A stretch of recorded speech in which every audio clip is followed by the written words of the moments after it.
Hello and thanks for joining me here at Orphan Car Garage. This is my YouTube channel. My name is John and I'm located in Abington. That's in the state of Massachusetts, and that's about 30 minutes south of Boston. We're on a roll this week with Corvair, so I figured I'd bring this one out and show you guys. This one's a rather special one. The one that I profiled for you a few days ago is a blue convertible from the first generation of Corvairs. That was the 1964 model. It was the last year for the first generation. And here we have a first year for the second generation of the Corvair, the more sought after model. This is from 1965. This car is absolutely outstanding.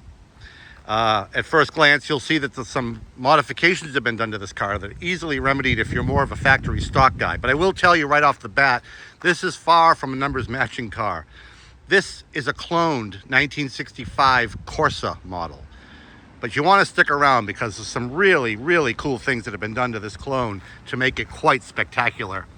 By the numbers, this car was born as a Monza convertible with a Power Glide automatic transmission in ermine white. Obviously not what we have here today.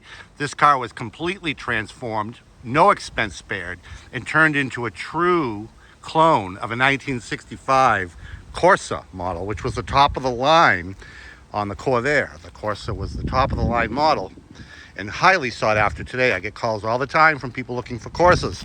All Corsas were 4-speed manual transmission cars. This car is no different. This is indeed a 4-speed manual, and there's some other really cool things about this car as well. So let's get started. First off, you'll notice the paint. Beautiful shade of Madeira maroon, and I'm glad the sun is out today. I'm not always glad the sun's shining this bright when I do my photos and videos, because sometimes it can show crazy shadowing and things, but you can really see in the sun how beautiful this paint is. This car was painted right around 2013 or so at a very reputable body shop just outside Boston here in Massachusetts, and they did an absolutely outstanding job on this car. Beautiful body, beautiful lines, no body filler. Everything was done to perfection. No expense spared. You can see the addition of that really cool spoiler on the back. That gives it a nice look. Not factory stock, but gives it a nice appearance. That is the correct argent silver paint. Correct with what the factory would have painted that cove on the Corsa models. That's how you always knew a Corsa from a Monza or a lesser 500.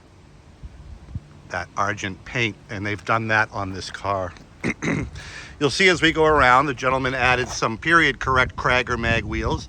Those are a matter of taste, I understand that, but easily remedied with just 5 lug nuts. You could put the wheels of choice on this car in no time if you'd like, or you may like the retro look that he did with the Kragers, and they're in beautiful condition, all 4 of them. Correct emblems that look like they were all replaced with brand new emblems at the time the car was redone. Again, around 2013 or so. This was a real project, labor of love, so to speak, for the gentleman that owned it. Right away, you'll notice the interior has factory-style headrests in those seats. Truth be told, headrests weren't available on Corvairs until 1966 from the factory. So these are 1966 front bucket seats with the correct 1966 style upholstery. But those are indeed factory headrest seats from 1966. A nice addition in this 1965 model car. But again, it's not a numbers matching car to begin with, so the fact that they've got seats in there from 1966 shouldn't bother anybody that's interested in purchasing this car. It's going to check a lot of boxes for a lot of people. Down below, you'll see the addition of an air spoiler.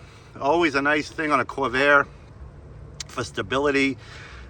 This car would not have had that when it was new in 1965, but I believe that's the accessory that's offered by Clark's Corvair Parts here in Massachusetts. They'd be your leading parts distributor for Corvairs. Never have an issue finding parts for Corvairs. I get that all the time. Where am I going to get parts? Where do you get parts? Parts for Corvairs are easier to find than most other vintage cars that I have here at OCG. The convertible top is down, obviously. It's a beautiful cloth European style convertible top, replaced right around the same time as the paint, 2013 or 14. That upholstery was done at the same time as well.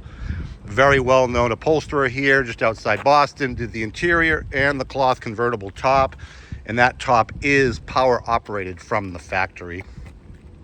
You may have already noticed, for the keen eyes out there in the Corvair world, this car has air conditioning. I've never had a Corvair here at OCG with air conditioning, and this car has working air conditioning. Those are the correct vents that the factory would have installed in this car had it come with air conditioning when it was new. This car did not, by the numbers, have air conditioning when it was built.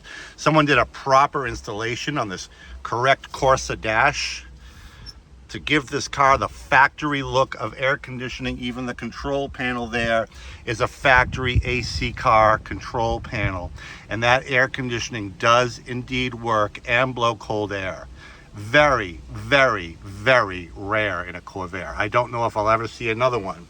4-speed manual transmission, seat belts both front and rear.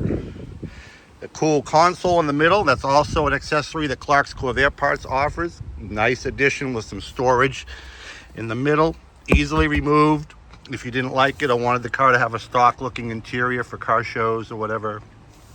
In case you're wondering, there's some extra power outlets still added there under the glove box. Car has a padded dash and a really cool rally style steering wheel, which is different from the original factory one, but a nice feature, I think. Roll bar, easily removed if you didn't like it. Gives it a little stability for those hard corners. Just an overall beautiful appearance here on the late model Corvair Corsa. MagnaFlow dual exhaust, which sound great, and I'll fire the car up for you momentarily. Nice rear valance. A lot of times those are all bunged up, pitted, oily. No oil leaks in this car. Just everything in this car has been done to perfection. Again, at no expense spared. Open the hood engine lid for you here, and you'll see that the engine is beautifully detailed and maintained. The air conditioning's all been updated with a later model AC compressor and condenser mounted up there along the firewall. 1965 air-conditioned cars had a real bulky condenser that covered the whole engine. Extremely inconvenient. This has the nice later style condenser up there in the firewall, and they were nice enough to add electric fans to help with the cooling. Electronic ignition. Everything in this car appears to be rebuilt. Sadly, the owner of this car recently passed away, and his wife's been unable to find any records as far as his investment in this car. That may be by design, by him, who knows, because it appears he spent a lot of money making this car right. This car is very well known here in the Boston area, and everybody oogles over it. Just taking my pictures yesterday for the website was a difficult task because people just kept coming up and stopping and admiring the car. It's a real stunner, obviously. Nice chrome. You got a passenger side mirror over here with the correct bow tie. Just outstanding example. Outstanding rendition of a 1965 Corsa. Just beautiful. Let me get in it and fire it up for you. Has a nice rumble from the exhaust, but nothing too over the top. Gauges, as a Corsa would have, the full gauge package. The clock, of course, doesn't work, and the fuel gauge is pegged at full. I don't know if that's legitimate because the tank is topped off. I have a feeling the gauge is in op because it's kind of unusual to see it completely pegged like that all the way to the end. Tachometer does work.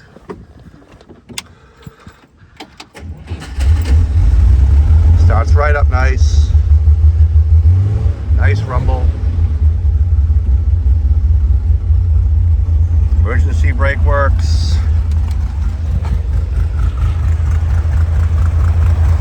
There you have your 140 horsepower engine, which would have been standard on the Corsa model. Nice running car.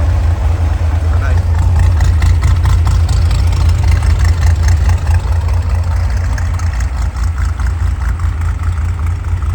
No leaks, no smoke. And there you have it. Beautiful 1965 Corvair convertible with factory style air conditioning that actually works. I can't remember the last time I've seen one of those. Orphan Car Garage pricing on this 1965 Corvair, $26,900. Just $26,900.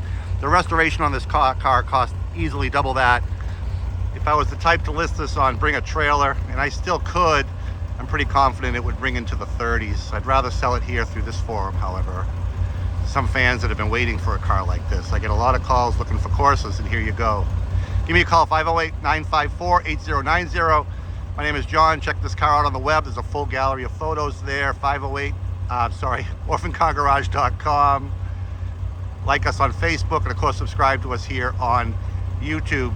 I don't know I'm going to see another one like this. Probably not for a very long time, if ever. I don't think it's going to last. Thanks for joining me again, and until the next one, have a good day.